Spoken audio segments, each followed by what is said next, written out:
Hi, and welcome to our presentation on human body model applications in the virtual project.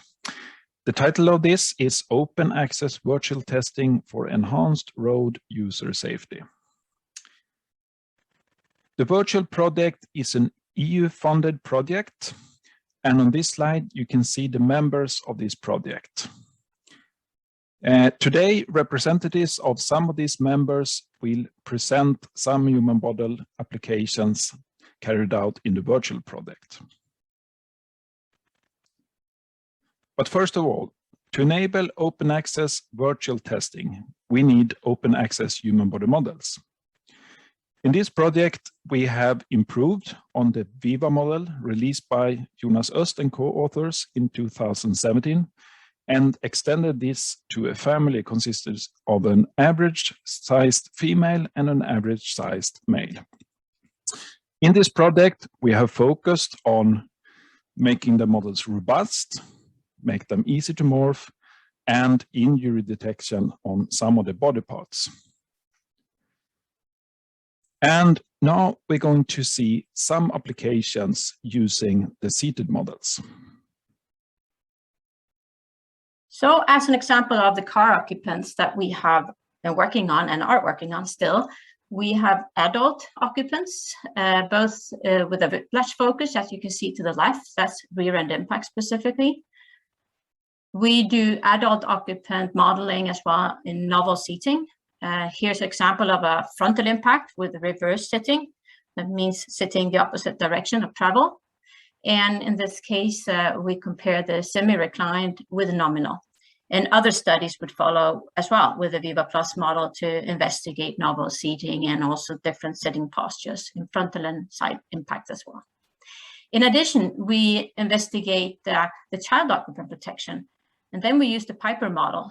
And this is from an example of a study where we investigate the booster seat and booster cushion in frontal impacts with different seating postures. To the bottom right, I've included the two open source seat models that we have developed within the virtual project, booster seat as well as the vehicle seat. So this is the example of the reverse seating frontal impact situation. So we look into kinematics, the injury assessment. In this case, quite similar to a rear end impact, since it's reverse seating and a frontal impact. And in this study, we looked into the reclined seat, semi-reclined and upright. This is the Viva model in action, the 50 percentile female. And here we have the simulations with a Piper and the booster cushion. And you can see here that when reclining the seat back, the child gets further away from the seat belt, and this is what it can look like in that sense. To see more details from this study, please join the Protection of Children in Cars conference coming up soon now in December, and you will see the full study of this. I wanted to add some additional use cases we use in whiplash and in low speed rear impacts. We use the open source human body models in reclined and rotated seating positions. For example, in the reclined seating position, we can evaluate the head in the upright position, but also the head in a relaxed position where it rests against the head restraint. We also look into positions where the seats are rotated and where you have an impact which is not in the same axis than the seat, as you can see in the video. The next use case we were looking into are the vulnerable road users, namely pedestrians and bicyclists, and also here we consider female and males. The aim here in Work Package 4 is that we really perform an integrated assessment. So we want to link the passive safety assessment to the active safety assessment and bridge that gap by means of virtual simulations with our human body models. So therefore, we develop standardized virtual testing protocols and also a lot of open source tools that allow us to link these two worlds. First of all, we perform a lot of pre-crash simulations to see the effect of an active safety system on the outcome of a catalog of different scenarios.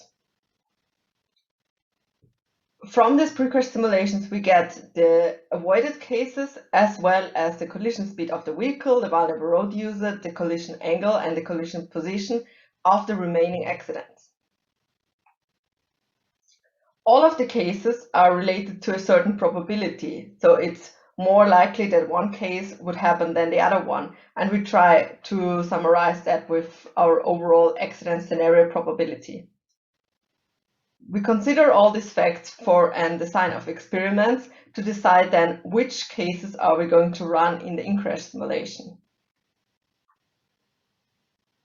And this is how an in-crash simulation with the Viva Plus models look like. On the left-hand side, we can see the pedestrian, and on the right-hand side, we can see a bicyclist simulation. From that result, we then get the injury probability. So we use Dinosaur to extract the strain information and then apply the injury risk curves that we have calibrated to our model to get an injury risk by case, which we then use to train a meta model so that we finally get an overall injury prediction of all the remaining accidents.